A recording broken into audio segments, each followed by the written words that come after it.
Welcome to this deep dive into a comprehensive report on India's systemic safety failures.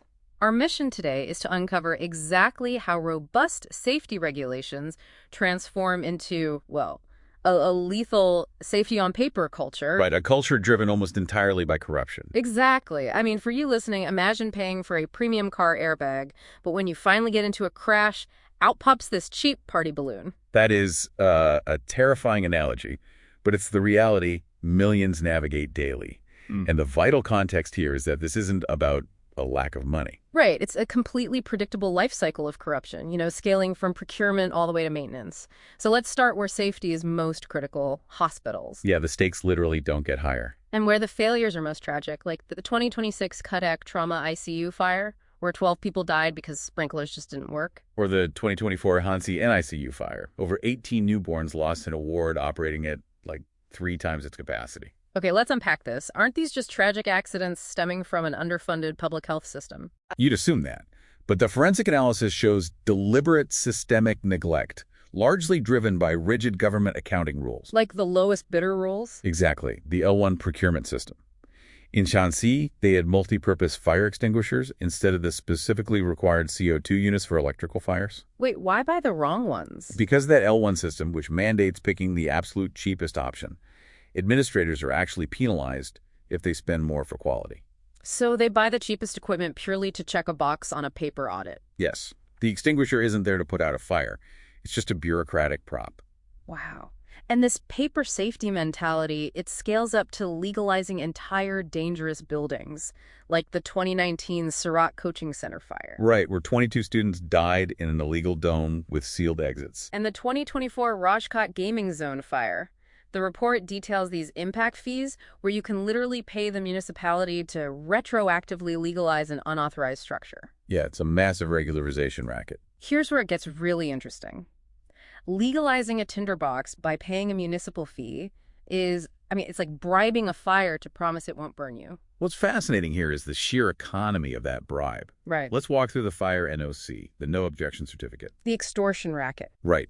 Say an inspector flags a building for having sealed exits. Instead of spending millions of rupees to retrofit proper fire escapes, the owner just pays the inspector a few thousand rupees. Because it's just so much cheaper to buy the NOC. Exactly. The moral hazard is massive. When a bribe costs that little, owners have zero economic incentive to spend millions on actual fire-resistant infrastructure. They buy their certification and just keep the death trap open. Yeah, they do. And this fatal on-paper mentality doesn't stop at private buildings. It literally bridges over to public works. Oh, absolutely.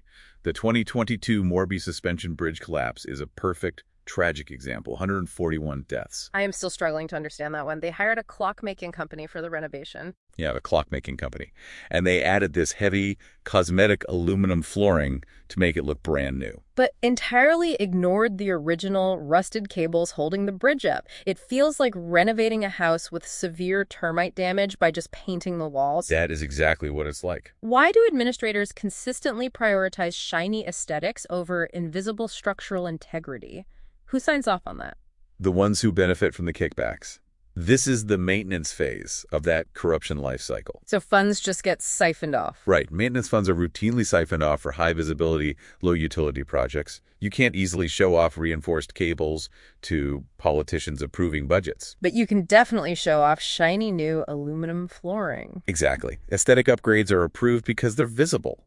It creates the illusion of progress while maximizing the opportunities to skim money. While the invisible structural integrity is simply ignored. So what does this all mean? If we connect this to the bigger picture, the economic toll is just as staggering as the human one.